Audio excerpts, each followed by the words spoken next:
speaking with Reggie Green, who has had a career in the R&B music scene in Southern California. Did you start in Southern California? Yes, yes. And the bands that you worked with, were they from Southern California? No, they were from Philadelphia. Uh-huh. And I met them when I was in high school, in the 11th grade. They were from Philly, but going to school in... No, they were from Philly, and they were out here doing a show at Dudo's Music Center. Where was that? That was in Compton, California. Okay. And so some friends of mine and I went up to the show. We didn't have any money to get in. So we were hanging out through the back door, got in through the back door, through security. They just let us in. And the security thought I was one of the singer's sons. So he was letting me go back and forth through the curtain and backstage. And I had another friend that was on the same show. He was playing drums for the Young Hearts. His name was Greg Tell. And so I knew somebody on the show. I could say, I know somebody, I can get back there. And then the next year, they were there again. It was like a recurring show for them once a year. And I had a photography class in high school. My teacher gave me an assignment to take pictures of the show. I did that. I took the pictures, went back to school and developed them. Oh, excuse me. And the next year when they were back at Dudo's Music Center, I went to show Wilbert, one of the singers, the pictures that I took the year before. And he told me they were staying at a hotel on Sunset Boulevard and to come up there tomorrow. So I got up, went up to the hotel. I'm at the front desk asking about the group. And just then they came walking down the steps. So we hooked up then. I went back up to the room and we got to talking. I showed them all the pictures and they were excited about the pictures. And Major Harris was with them at the time. And we went to meet his brother and Major Harris and William Bishop was the road manager at the time, and Omar. And we went over to the apartment. We go downstairs. They were playing pool. And Wilbert introduced me to his brother and said, "This is Reggie. He's very trustworthy, very loyal." And he really didn't know me, but I had to live up to these words, you know. And we all hooked up and got to laughing and talking. And he said he's going to work with us on the West Coast. I didn't know what I was going to do, but, you know, he was going to show me. Uh-huh. And tell me who to talk to, and you know, and that's how that came about. And they took to me like a can of paint. They didn't know me. I didn't know them. They didn't know me, but I knew I wanted to work with these guys. Uh-huh. And what did you wind up doing with them? Road manager for a minute. Road manager. Yeah, but I did I did a lot of different jobs. Everybody did different jobs to, you know, make sure that they had put off a good show, you know, try to take the pressure off of them. Mm-hmm. And alleviate all the problems that came up, you know, during touring and traveling. And I promoted a couple of shows for them at Inglewood West, a club in California, with a guy named Sam Watson. And what was the year? That was 1988.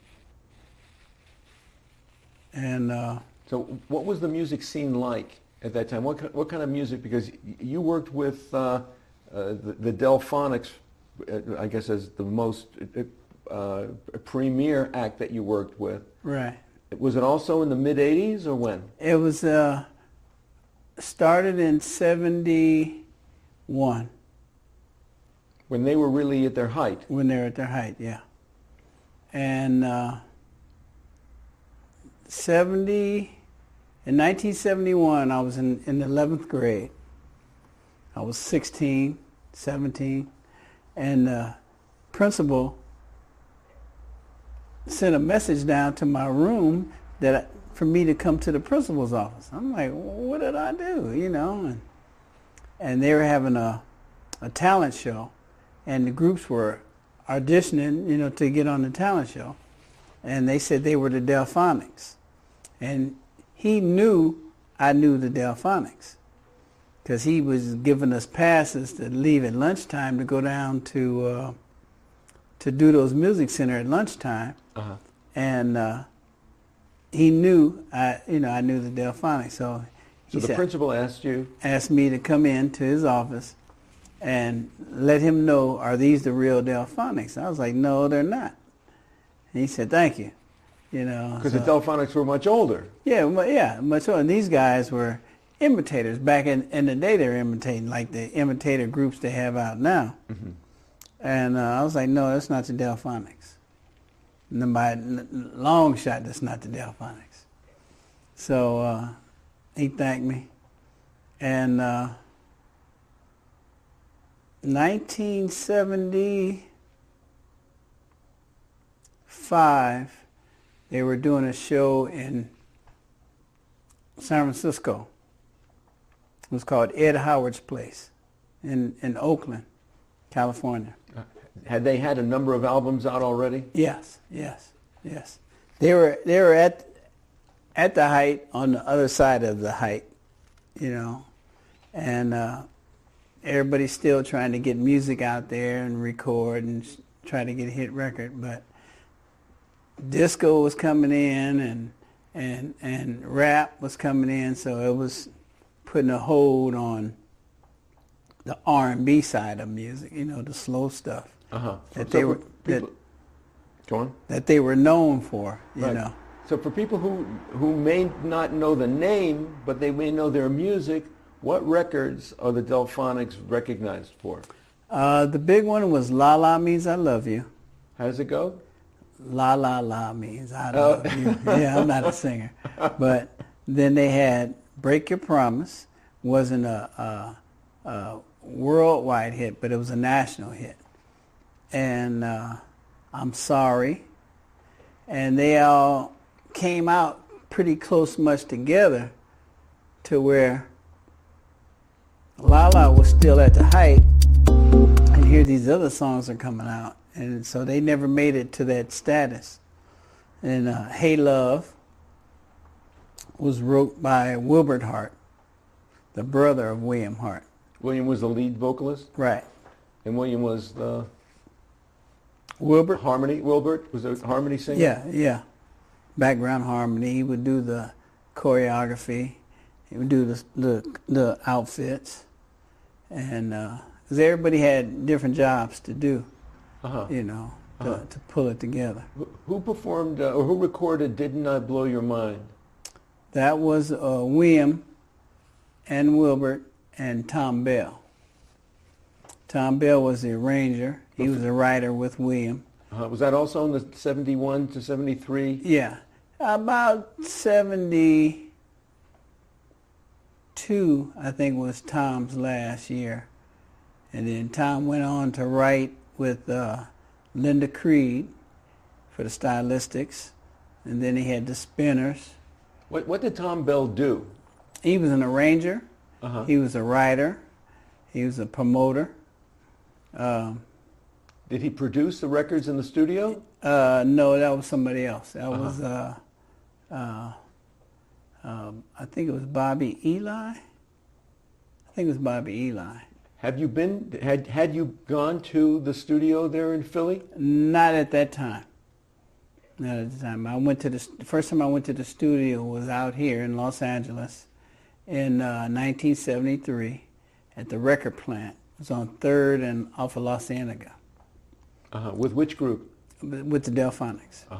And they were doing Delphonics Return album. And at that time was when we went up to Ed Howard's place for to do the shows. And we went to the record plant in San Francisco because they were remixing some of the songs. And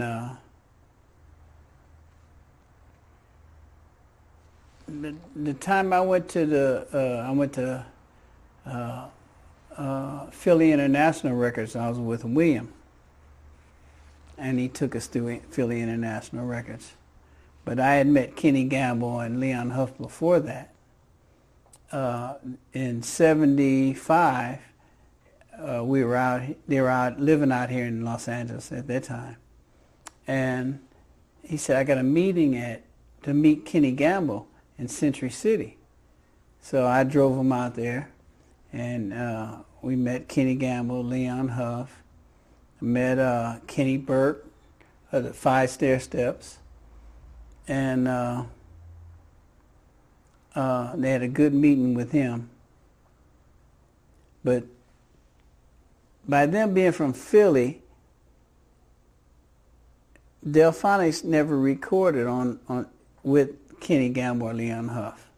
They were always with Tom Bell, and they were all part of the Philly sound. Yeah. Just like the Motown sound, they had the Philly sound. Uh-huh. And they recorded with Tom Bell. With Tom Bell, yeah. And Gamble and Huff, who were also part of that Sigma Studios. Right. But they didn't record together. Right, yeah, exactly. Because Gamble and Huff, weren't they writers? They were writers, yeah. Composers. And composers, yes.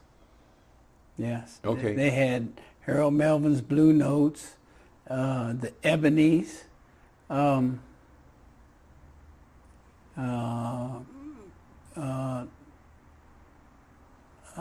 Lou Rawls, and the guy, when I first got with the Delphonics, was the drummer. His name was Earl Young, and he has the group called the Tramps. Who are known for Disco Inferno? Disco Inferno, yes. Among other songs. Yes, and they're still hot. They're still rolling right now. How old is he now? Earl is about 80 years old. 80 or 80, maybe about 82. Uh-huh. As when I met him, I was 16, 17, and that was years ago. And he's still playing. He's doing a lot of cruises, a lot of the disco cruises. Uh-huh. And but were the Tramps a band before disco? No, that's when disco started hitting the height, and Donna Summers and who did Earl play with then before the Tramps? He played for a lot of the groups out of Philadelphia. He played for Patti LaBelle, played for Lou Rawls, OJ's, all those songs that we love to hear. Mm-hmm. Earl Young was the drummer. He still has his drum beat on Facebook. Uh-huh. Earl Young's Drum Grooves. Uh-huh. Oh, they sampled them and then people that play drums, they link with him through Facebook. He's teaching, young kids the art, mm-hmm. and to stay with it, So were you promoting East? Well, could be any groups before the Delphonics besides this first one? No. That was my introduction right there. That's why I have to thank Wilbert Hart for taking me under his wing, and believing in me, So I believed in them, and he believed in me, Uh-huh. And then what did they use you to do? At that time, I was. They sent me over to Arista Records to pick up some 45s because they had a record convention coming up. So it pass out the records to the different record promoters or somebody with different record companies, trying to get them a deal, and when we were in the Circle Star Theater in San Francisco, and the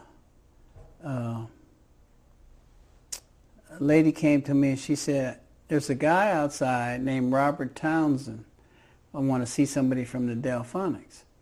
So I went out, was bringing him in, and he was telling me he was doing research for a movie on the '70s Soul Jam.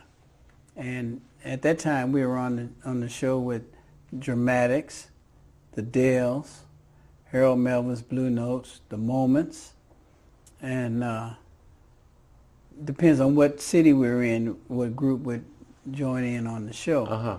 What was the '70s Soul Jam? It was the '70s Soul Jam, yeah. What was it? Was it a variety show? It was a variety show with all the old school groups. Did they have any comics or other entertainers? They had at the end. They had Jimmy Walker. Uh-huh. JJ from Good Times. Uh-huh. He was the MC. And then one city we went in, it was Robin Harris, comedian that passed away, lived out of Chicago. And it depends on what city we're in, who would open the show and who would be on the show. In Oklahoma, we did a show with Reby Jackson, because at that time we were working for Joe Jackson. And he sent us out on the first tour. Which Joe Jackson? Michael Jackson's father. The father of the Jackson 5? Right. What did he do before he had his family band? Well, he had brought the boys to Chicago and wanted William to teach the boys harmony, how to sing harmony. And, William being a nice guy that he is, and a teacher, because he's my teacher, he taught me a lot. And he said, okay. So they did that. That's why the Jacksons dressed like the Delphonics with the long capes and little outfits. They had the Matador outfits, because the Delphonics wore the Kofi hats and the capes, and Wilbert was responsible for the outfits. And they were nice outfits. They were, the outfits went along with the choreography that they had. It just, everything just blended perfect. When you were a road manager and they had these special costumes, would they wear these costumes every night? Different costumes, different shows. Were you responsible for cleaning them in between? At one time, when they were living, no, they weren't living out here. We were doing a show at the it's in Redondo Beach. It was called the Sands Club, and they had just did a show at the Celebrity Theater in Anaheim, and they needed the clothes cleaned. I took them to the cleaners, and the guy wanted an arm and a leg for to clean the outfits. Well, they were probably special outfits. Yeah. Not Yeah, your typical regular clothes. Yeah. And that was the only time I did it. One time we were in I think Memphis, Tennessee, and we trying to find a day cleaner to get them cleaned in one day, and that was me and Omar Bishop, William Bishop, but we called him Omar. Uh-huh. How did you get to Memphis? Joe Jackson took me to out in the valley, and San Fernando, Los Angeles? Yes, and we rented a Southwind mobile home. A big mobile home, and he gave me some money. Gave me all the phone numbers to reach him if we have any problems. I left that place. I left the U-Haul place with the Southwind mobile home. Went to the Motown building. Picked up the group and the band. On Sunset Boulevard? On Sunset, yes. Sunset Strip? Yeah. I drove to my house, got my clothes, then we hit the road. The first show was Memphis, Tennessee. You drove straight from California to Memphis, Tennessee? Memphis, Tennessee, That's yeah. more than halfway across the country. Yeah. We by the time we left, and we're driving through the night, then the sun started coming up. We're in Arizona. It was beautiful. Arizona was beautiful. Then we got to Texas. It took us all day to get through Texas. I said, we still in Texas? Yes. So we went through Memphis. Then we had to come back to Texas. And we did a show in Houston, Fort Worth, and Dallas. Dallas, we leave. We go back down south to New Orleans.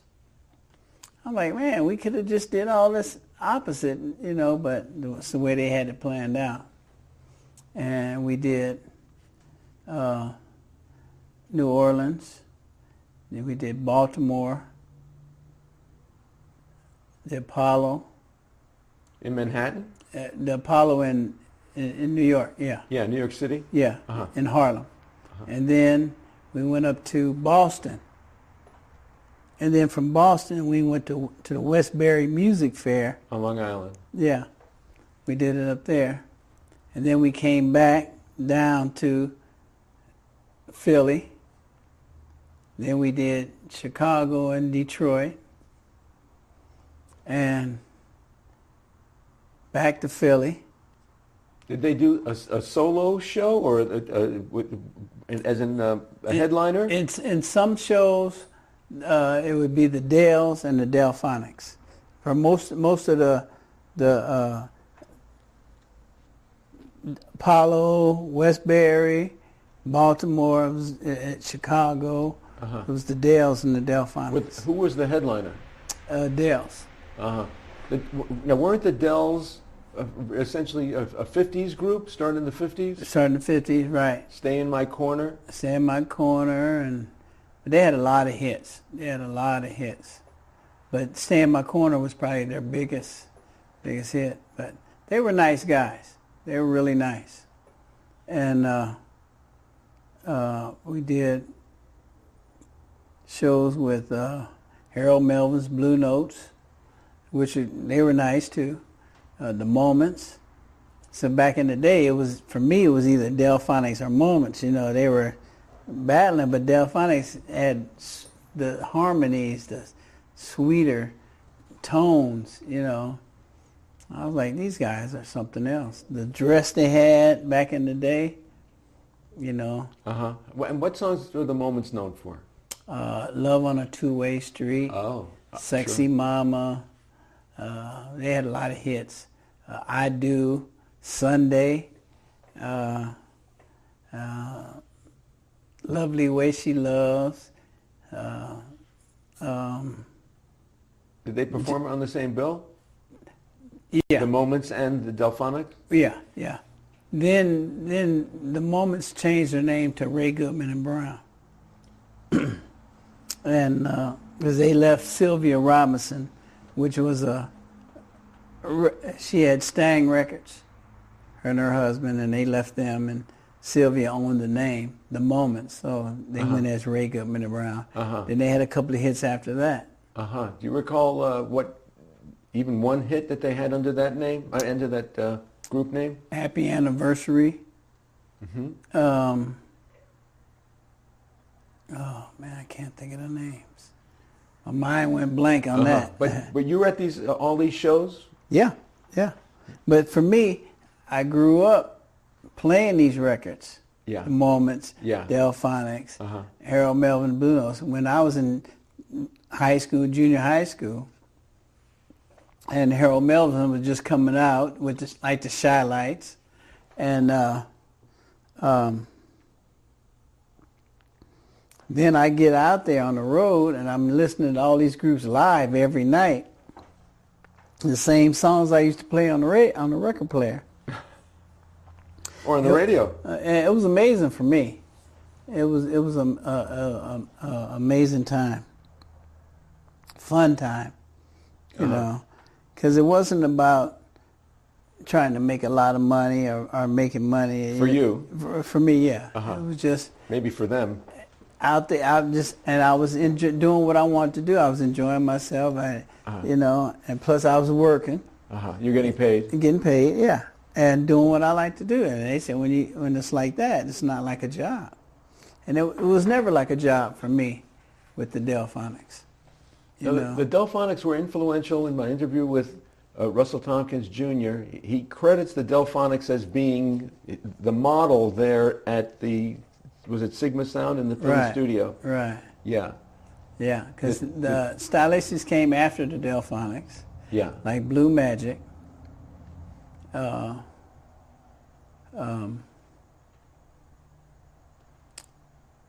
groups before the Delphonics were like their stepping stone, you know, trying to live up to that. Like the pronunciation that William had on his words. He was a lyricist. He could write some lyrics. Did he get any lyric ideas from you? Yes, he did. Yeah, I told him a couple of stories and wrote a couple of songs from that. He turned them into songs? Turned them into songs, yeah. And which ones? Hello. But not Lionel Richie's Hello. No, not Lionel Richie's Hello. And Checkmate. I told him a story about this girl that I was dating, and he said, "Let me write some lyrics to that." And, boom. He wrote it. Was this on the tour bus that you were telling the story? He did that. No, the tour bus, I was with Wilbert. With William, we were in the South Wind mobile home. And we went to Oklahoma one time. We were doing a show with, Reby Jackson was on the show. We worked for Joe Jackson. And William likes to fish. He likes to golf. So he had his guitar, his golf clubs, and he's ready to go fishing. So we see this stream, and we're in Oklahoma. He said, "Pull over, let me go fishing." So he broke a branch off a tree and got some string and went fishing. So we're at the top of the road. We're all just kicking back, relaxing, waiting for him. And we hear him holler, "Hey!" We thought he fell in the water. So we run down there. We get down there, and he has this big fish. I mean, it was a good 5 feet long. That fish must have been in that water for a long time.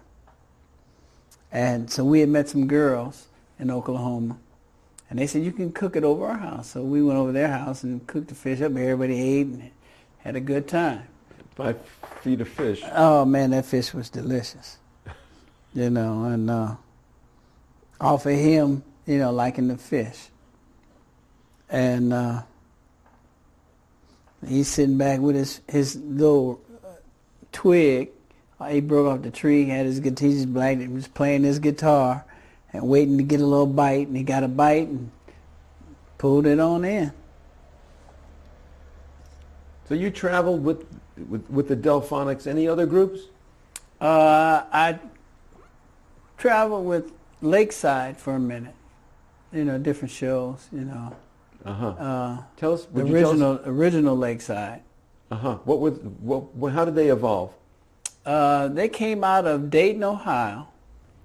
Steve Shockley, Mark Adams Woods Jr., Fred Alexander Jr., Marvin Craig, Johnny Rogers, Norman Beavers.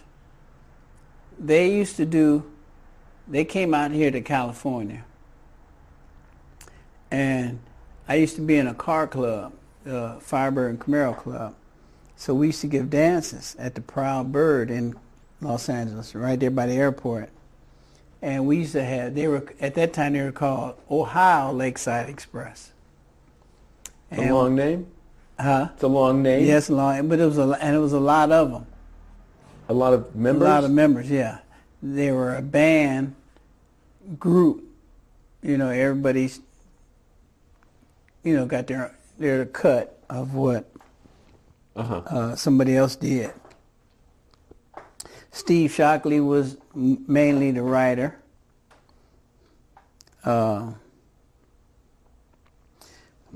Mark Woods was the lead singer. Uh-huh. And what songs were they known for after they covered other bands' music? They were known for Fantastic Voyage, All the Way Live. And what did you do with them? Mainly, I promoted a couple of their shows Where? at the Hollywood Park Casino in Los Angeles. In Inglewood? Yeah. And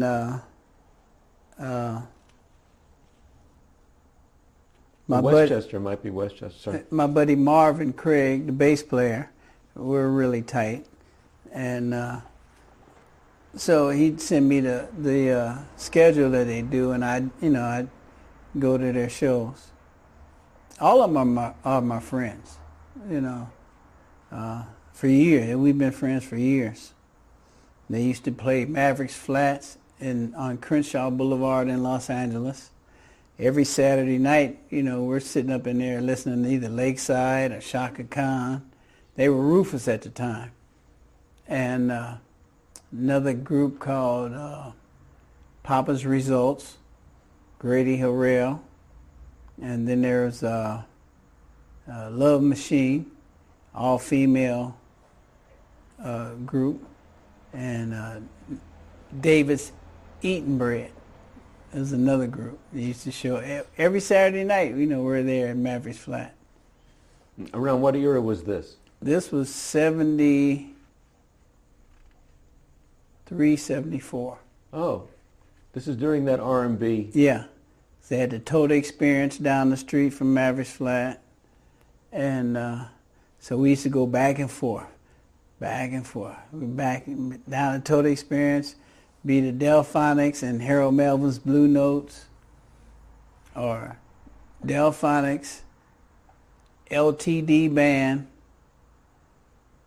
Bobby Womack, the Chambers Brothers, and Roland Chambers. Separate from the Chambers Brothers? Yeah. And Roland could play that guitar, just like Tony Bell was the brother of Tom Bell. Uh-huh. He could play that guitar and make it sound so beautiful. I mean, you'd be like, wow, it sounded just like the record. And did he play it on the records? And he played on the records, yeah. But even in the show, in live shows? Yeah, it sounds just like, when you hear the Delphonics, you think, wow, it sounds like the record. And that's really important to people in the audience that hear a group and say, it sounds like the record, And then, like a lot of people didn't know that Russell Tompkins of the Stylistics was the only one singing on the first 3 albums. The Aryan Love, Herb Morrell, and they didn't sing on any record except for Aryan Love got in on the last record. Did they have background singers in the studio? They had Kenny Gamble, Leon Huff. They would sing? They would sing the background parts. The background parts, yeah. Tom Bell had all these guys singing background and didn't have a group. They didn't sing it. You're a Big Girl Now and Stop Looking, Listen, all those songs. Uh-huh. It was just Russell Tompkins. A lot of people didn't know that. The first 3 albums. Uh-huh. How did Russell Tompkins keep in shape? He was a tall man. He used to run. Jog? Yeah. When we were out on the road, you see it, we're in the park or something, he's running around the park. He used to smoke cigarettes. He stopped smoking. But he used to run. He used to jog. He's a quiet guy. He doesn't really talk a lot. Even on the show, he doesn't talk that much. Our Smile. Yeah. He just does his think job. He's shy? He does his job. I think he was a little shy, But he just sings, does his part, and go home. He's a different type of singer than a lot of singers. But he had that falsetto, and the the guy that took his place, his name was Eban Brown, used to sing with the Delphonics. And he sounds just like Russell. You know, you would think it's Russell up there, you know. He sings through his nose and not his diaphragm. Who does? Eban and Russell. You know, William would sing from the diaphragm. That's why it was so clear. And, you know, he did a song called Alfie, a Burt Bacharach song. It was so beautiful, you know. And is there a debate among who's the better falsetto vocalist? I think it is. William Hart? I think it is. Whose nickname was? Poogie. Was Poogie Hart or Russell Tompkins a more popular or a better falsetto singer? They must be in good company. Are they in the top 5? For me, it was William Hart. You know, somebody else could be the Stylistics or Black Ivory or Ted Mills from Blue Magic. You know, then there's another guy named Phil Perry had a falsetto. But he sung. He did R&B and then jazz. He got into jazz. But I think Williams was the tone was clear and just sweeter, you know. For me, you know, that's from my side, you know. Somebody else could take somebody else, you know, as a top tenor. Eddie Kendricks, you know, he was a top guy, you know. And so, only was it a year ago that William passed? It's been about a year, about a year. But there's still strong interest in maybe a nostalgia sense of the Delphonics. Are people coming out to see those acts anymore? Yeah, they are. Yeah. Matter of fact, we're trying to book Wilbert out here in California at the Redondo Beach Performing Arts Center pretty soon. With a band, his Delphonics? Yeah, with his Delphonics, yeah. And but I think William's wife is stopping a lot of the groups that were pretending to be the Delphonics. You know, Norman Carter. But he's singing under his own name. But he still sings but he the still sings Delphonics Delphonics. Yeah. He does their act. Right. You know, and you have to give the person that created this their just due. You know, you can't just say I'm William Hart and I'm the Delphonics. You know, because you're cheating the people. You mean Norman? Norman. I mean, I'm Norman Carter and I'm playing the Delphonics. Right. Well, isn't this an issue for every tribute act? Yes, it is. It started with the Temptations when Dennis went to court. Dennis Edwards? Dennis Edwards. And he got the right to use the Temptations name. So it was Dennis Edwards Temptations. It was Otis Williams Temptations. Then they had another group saying they were the Temptations. You know, all the guys that sung in the group wanted to be the Temptations, so, you know, that opened the door for a lot of groups to say, well, we're the Delphonics. We're the Moments or something like that, you know. It's really not, it's a tribute to that person, but you're stealing from them. You're stealing their name, their hard work, you know, and you weren't nowhere near a studio when this stuff was recorded, you know. So at least say, hey, this is a tribute to William Hart, you know, the starter of all this, you know, William and Wilbert Hart, you know, and you can't leave out Wilbert because he was there from the beginning. So how do today's vocalists, vocal groups compare, in your opinion, to the? Is there an evolution from what was, and now we're in a better stage? I think it's fallen off because there's really no record business anymore. You know, everybody's recording in their own little studio, and then they take it to get it remastered or something like that. But the writing it's like people just stop writing songs, you know, because there's no outlet but for Facebook or Pandora or something like that. But, you know, R. Kelly was on top for a minute. You know, he was writing love songs. But the hip hop and the well, discos even fell off, you know. Yeah. It's the hip hop that's really keeping everything going. And then the old people like the old school music. People say, you can remember these songs, but you can't remember yesterday, you know. So these songs are etched in their brain and in our hearts, and we grew up on them. We listened to them, and people say, my parents used to play that all the time, and that's what's keeping it alive. You know, and groups like Delphonics with Wilbert Hart's Delphonics, and he's still trying, he's still plugging, still trying to get that message out there that it's still alive. When the 70s, I don't know if they call it 70s, but they call it Soul Jam. Yeah. Variety Bill comes around. Do you ever go to the shows anymore? Once in a while. It depends on who it is. Like there's a big show coming up in November in Lancaster.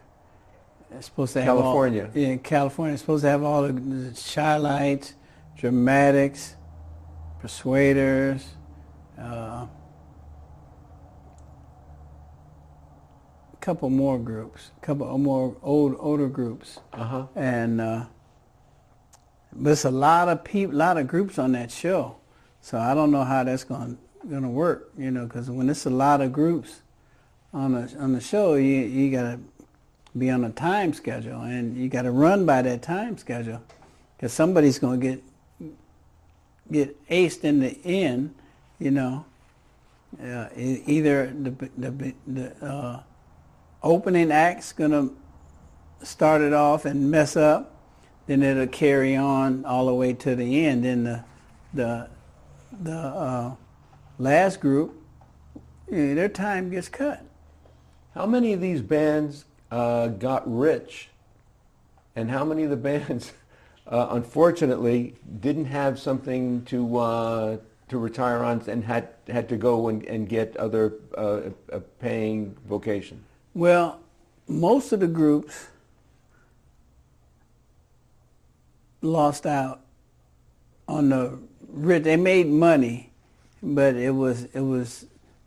some might have made it rich, and some made it just so far, and then, you know, once you stop recording, that's it. You know, there's nobody saying, yes, I'm behind this group. You can't make it. I don't care how much talent you have. If nobody says yes, you can't make it. Few of them got rich. Michael Jackson got rich. Lionel Richie got rich. Well, because they became a different stage of performer. Right. They went out and did the solo thing. Yeah. And like Lionel Richie came out of a group with a bunch of guys that you got to split the money with. Michael was the same way with his brothers. Got away from them, then he started making big money.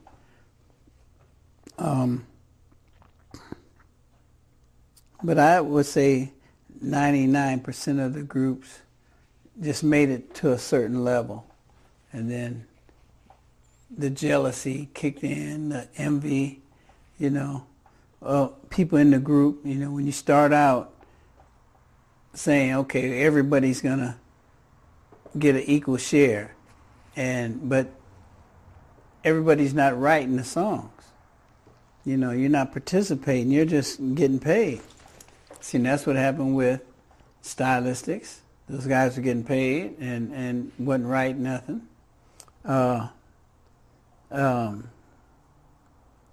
Same thing with Confunction, group out of by San Francisco. You know, they had two writers, Michael Cooper and I forgot the guy that sung tenor for them. He was a writer. So were the 70s a heyday for R&B in your view? I mean, I think so. That was the heyday. like 66 to 76? 60, yeah, about 66 to 76. Yeah, that was it. And nowadays, would you encourage young people to look towards music as a way to make a living? Yeah. Music's a good outlet. Is it? Yeah, but the thing is, there's a void. I think once you come off stage, it's like a letdown. You know, you're coming down, and a lot of entertainers try to fill that void with different things. But if you fill that void with construction, you know, if you're writing, you go into writing. Once you come off stage, go into writing, go into playing. You know, just keep busy, because if you let down, that void's going to come in there, and then they look for something to fill that void. You know, a lot of them turn to drugs. You know, like Rick James. You know, when he was writing his songs, they were nice and funky and they were hot. And then when he started doing the drugs, he was just putting anything out there. And it was no more hits. All that was gone. And it just went down to just dropped. He went all the way down to the bottom. You know, R. Kelly was good, you know, writing this stuff, but he had his demons too, you know, and demons won. You know, they got to him and they won. Mm-hmm. But when you look back on your career with these guys, was the passing of William Hart kind of a milestone for you? Yes, it was. Yes. Yeah. Was it like the end of an era? Yeah, for me. Because I want to hear that the new stuff that he was writing and coming up with. I used to love to hear stuff, you know, and he recorded 2 of your songs. Yeah, and but we still have Wilbert, you know, and he writes a lot, and I remember sitting on the floor with him, he's strumming his guitar. I'm playing it on the cassette. I'm recording him on the cassette, and his little daughters, they were little then, but now they're all grown up. All went to college. They all went to Rutgers, and the family's doing good. And he's still writing. You know, he was out here last year. Came over, and he asked me to bring my guitar over to the hotel because he wanted to, you know, play the guitar. The guitar we played last night here. Yeah. Uh-huh. Yeah. And so I took it over as he's trying to show me some stuff. And what do you think of the music videos from that era that we see that are available on YouTube today? Would you encourage young people to explore it? Oh yeah. You know, and then they get ideas and take it a little further. The steps, like Delphonics used to step, and they were perfect. I mean, it was beautiful. Mm-hmm. Temptations used to step. You know, they had their choreography, and they used to, you know, when we were young, when they would be on Ed Sullivan, everybody's looking at them and looking at their steps and stuff, and they would have groups in talent shows. We're the Temptations, and you know, trying to emulate the Temptations. Mm-hmm. For me, the Pips, Gladys Knight and the Pips, those guys used to step. The Bubba and the cousin, they used to step. They had a special choreography, right? Yeah. They would act out parts of the song. Yeah, and then when I saw Wilbert of the Delphonics, first time. He had his own style, and the stepping was perfect. Randy Kane was perfect with Wilbert. And then when Randy Kane left, Major Harris stepped in.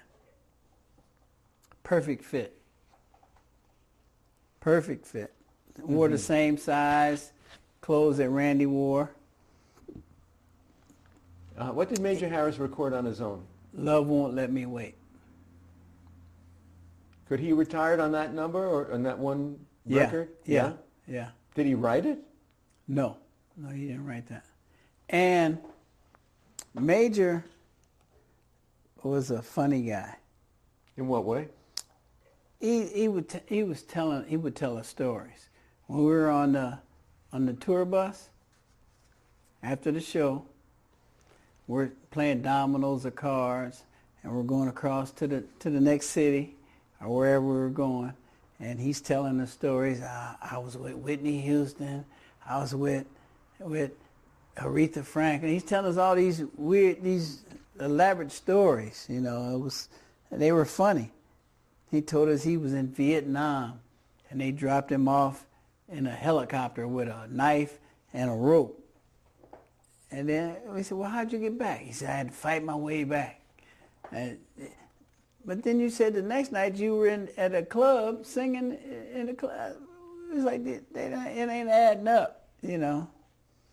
But he would have, on the rider, he would have the promoter get him a big bottle of Grand Marnier and have it in the dressing room. When we get there, you know, it's in the dressing room.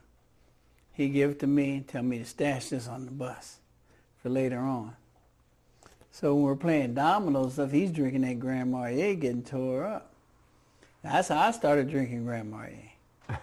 It's a real sweet liqueur. Uh-huh. And, Orange. yeah. And then I had to stop drinking. It was just too sweet for me. I had to stop drinking. I take water. That's all I need. My water. And now you're retired from Hollywood. You retired to where? I'm in Las Vegas now. I'm about a 3-bedroom condo. Just trying to live my life every day. I've been to California the past 5 weekends in a row for the LACMA concert, jazz concert, and then it'd be something else going on. Went to Central Avenue. Last Saturday I went to Carson Jazz, and week before that I was at the Watchtowers Jazz. So I'm trying to enjoy my life. Uh-huh. You know, something come up I want to do, I do it. Uh-huh. Are you a bachelor? Yes. Are you a confirmed bachelor? Or I'm a confirmed bachelor with no kids. are you single looking to mingle? Yeah, single to mingle. You know, I can mingle anytime. You know, I still like looking at the girls and enjoying myself. Uh-huh. Do they have good clubs in Las Vegas nowadays? They got a couple of clubs here called the OSO Club, the West Side Oasis, and Blue Martini. There's a couple more, but I don't really club like I used to. Like we used to down in L.A. They had the Speakeasy, Little J's, Mavericks Flat, Total Experience, Mingles, Contempos. You know, clubs like that we used to go to every night. You know, but up here I'm in. Once I get in, I'm in till the weekend. You know. You're in, meaning in the house? In the house, yeah. I still listen to my music. I play my own playlist in the car and the truck. What about the lounge acts in Vegas nowadays? We're in the autumn of 2023. They slowed down because it used to be a time when you could catch big acts in the lounge acts, but now it's not too many. You might find one or two here and there, or down, you go down to the Orleans, something like that. But or catch a big show like I just saw George Clinton. Concerts. Concerts, yeah. And then they have concerts out at the park out here at Craig Ranch. We had Lakeside one time, and comedy. They had a comedy act with Mike Epps and Cedric the Entertainer. Different groups. And How about taking a cruise? Would you go on one of those cruises with oh me? yeah, definitely. Matter of fact, I'm looking into a cruise now. For next summer? To For next- escape, for next escape the summer heat in Nevada? Yeah, exactly. And I'm thinking about my friends putting a nonprofit together, and we were thinking about putting together a cruise, a music cruise. You know, so I can get Wilbur's Delphonics on there and get Lakeside on there, and a lot of groups that I know. Are you on social media that people could follow you and maybe look at your playlists? Yeah. You set up playlists on YouTube? I don't do the playlists on YouTube, but I am on Facebook. Yeah, you can find me on Facebook. Under what name? Reggie Green. Reggie Green. Yeah, Reggie, thanks for sharing with us tonight. my pleasure. And hopefully through social media you'll be on new frontiers. Right. I'm looking forward to. I'm looking for a new day every day. Something new every day.